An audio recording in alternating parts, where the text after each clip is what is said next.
Em 23 de abril de 2004, uma explosão nas instalações da Formosa Plastics Corporation abalou a pequena cidade de Illinois, na região central do Illinois. 5 operários morreram, inclusive um marido e sua esposa. 3 outros ficaram gravemente feridos. As autoridades evacuaram aproximadamente 150 residentes da região. O acidente trouxe graves consequências econômicas para a comunidade vizinha, já que a fábrica não foi mais reaberta.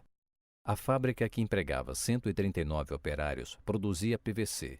PVC é feito para fabricar vários produtos diferentes, entre eles cartões de crédito, roupas, dutos, paredes externas e pisos.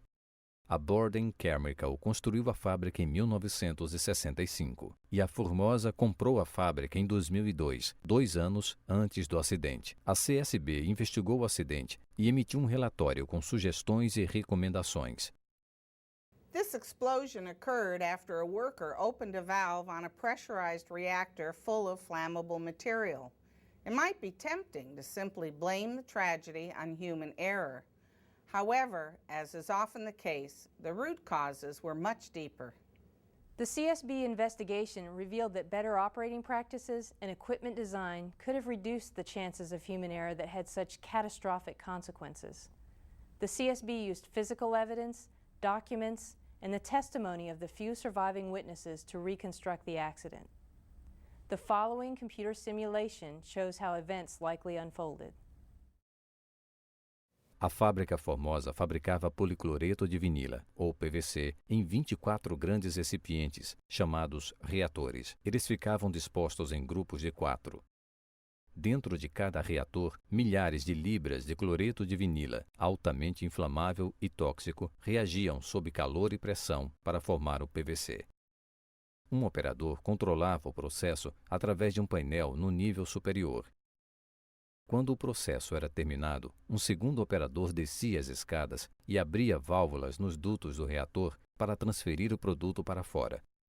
Após o término da transferência, um operário novamente no nível superior limpava o interior do reator através de um jato de água de alta pressão. O operário ia então para o nível abaixo e abria a válvula do fundo do reator, assim como a válvula de drenagem do reator. A água escorria então para o solo, para um dreno.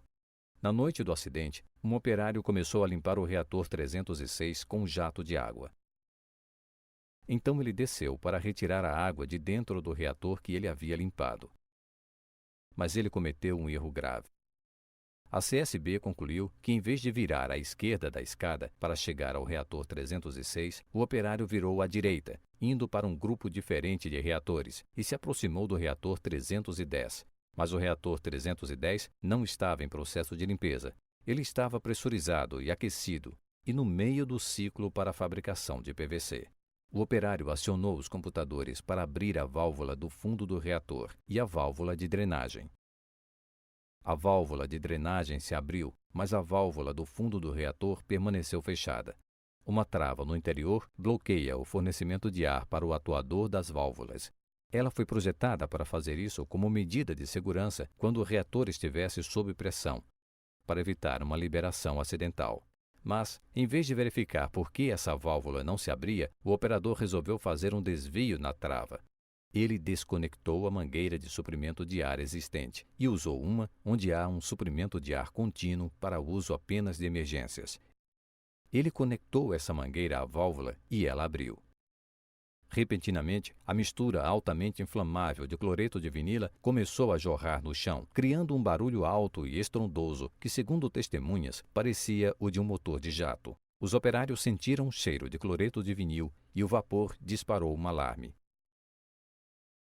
O supervisor-chefe correu para os reatores.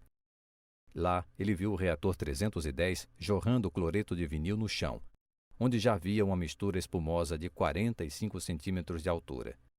Acreditando que ele poderia parar a liberação, o supervisor subiu ao nível superior e disse aos operadores para abrirem válvulas que aliviariam a pressão dentro do reator. Então, o supervisor e um operador tentaram descer ao nível mais baixo pela escada interna, mas foram impedidos pelo enorme vapor do odor de cloreto de vinil. O operador permaneceu no nível superior e o supervisor desceu para o nível mais baixo por uma escada externa. Foi aí que o cloreto de vinil se incendiou e explodiu violentamente. testemunhas informaram mais 3 ou 4 explosões. 4 operários morreram imediatamente, os 2 operadores que estavam trabalhando na parte de cima do reator e 2 operadores que estavam no nível mais baixo, inclusive um que aparentemente abrira a válvula do fundo do reator. Um 5º operador ficou gravemente ferido e morreu 2 semanas após. 2 outros operários e o supervisor que havia estado na escada externa ficaram gravemente feridos. A força da explosão destruiu grande parte da fábrica, inclusive o laboratório e os escritórios de segurança e de engenharia. Ela destruiu o teto do prédio e reatores, derrubou paredes, danificou molduras de metal e dutos e levantou o solo de concreto reforçado nos níveis superiores da fábrica. The CSB investigation found that systems and procedures put in place by both Borden Chemical and Formosa were insufficient to minimize the potential for human error. Formosa did not adequately train and drill its employees to immediately evacuate in the case of a major release of hazardous chemicals. Such an evacuation would have saved lives. Uma forma de se minimizar falhas humanas, segundo a CSB, teria sido a instalação de travas adicionais e outros dispositivos para impedir a abertura de válvulas essenciais quando o reator estivesse sob pressão. Ter anulado a única trava de segurança foi extremamente fácil de se fazer, simplesmente conectando a mangueira de ar de emergência que estava pendurada próxima. Embora os reatores estivessem claramente identificados por números, eles estavam agrupados em grupos similares de conjuntos de 4, aumentando o risco de que o operador pudesse se dirigir para o reator errado. Não havia medidores indicadores ou luzes de aviso para avisar aos operadores do nível inferior que o reator estava processando cloreto de vinil. Os operadores não portavam rádios e não havia um intercom, e por isso eles não puderam verificar rapidamente a situação do reator com os operadores no controle, na parte superior. Em 1992, a Borden Chemical, a proprietária anterior da fábrica de Illinois, realizou uma análise de riscos de processo que declarou que a trava na válvula do fundo do reator estava suscetível a uso inadequado. Salvaguardas adicionais foram recomendadas, mas jamais adotadas. Outra análise de riscos, em 1999, igualmente detectou que poderia haver graves consequências se alguém abrisse a válvula do fundo de um reator em operação. Porém, a análise concluiu erroneamente que a trava de segurança existente seria suficiente para evitar um acidente grave. Companies need to thoroughly investigate near-miss incidents to uncover any underlying trends or safety weaknesses. Formosa experienced several previous reactor incidents that, taken together, could have pointed to the potential for catastrophic consequences from human errors. Em 2003, um reator da fábrica de PVC Formosa Plastics, em Baton Rouge, Louisiana, abriu a válvula do fundo do reator errado, liberando 3.600 libras de cloreto de vinil para a atmosfera.